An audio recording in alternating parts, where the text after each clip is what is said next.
I believe that people are born into the world as assets, not liabilities. It's all in the way that you treat people that drives behavior. Manchester Craftsmen's Guild is an arts program I started in 1968. One of the things I'm proudest of, we've been at this over 40 years in one place, in one neighborhood. So if we haven't done anything else, we've demonstrated the ability if you're determined to stick around for a while. So the whole idea of this center was to let poor people know that they have value. The worst part about being poor, which many of you know, is what it does to your spirit.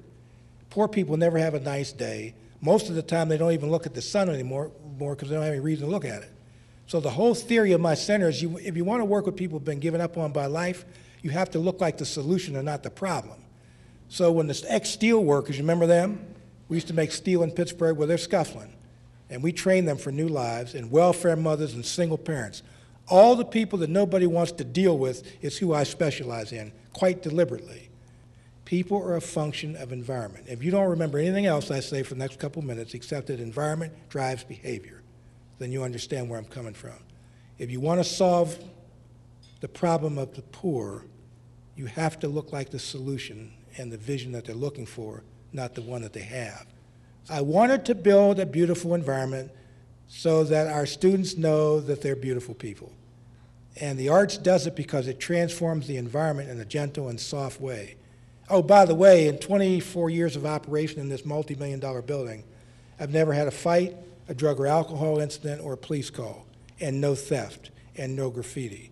And I got the white folks and black folks going to school together voluntarily, not one incident. Now, when you come to Pittsburgh, remind me to take you to my old high school. It's still there, where I work with Mr. Ross. It's 4 blocks away. They have steel doors and metal detectors and bars in the windows, 4 blocks from this multi-million-dollar building. Now, you tell me, there's only 2 possibilities. The kids genetically alter themselves in 4 blocks, or there's something about the way in which we've elected to treat these kids.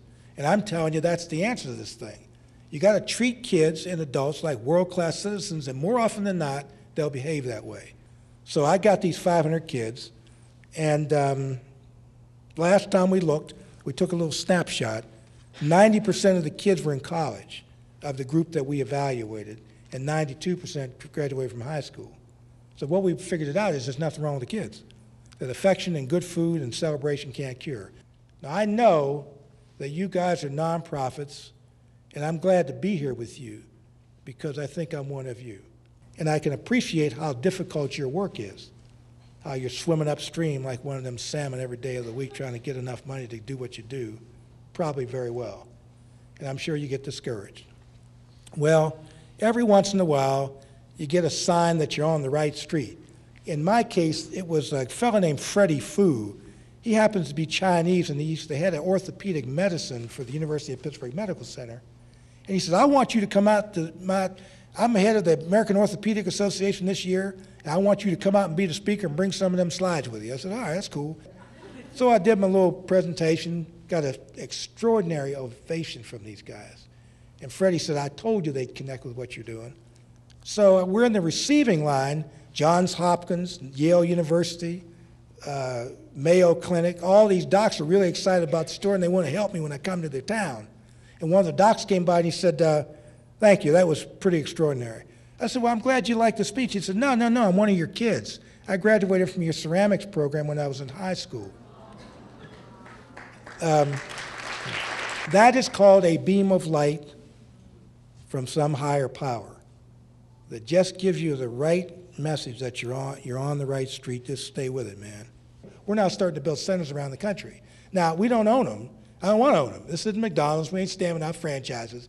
What we are doing is providing a piece of a community conversation. We don't have the answers. We got a piece of the answer. And what we want to do is to be a part of a community's conversation, not the conversation.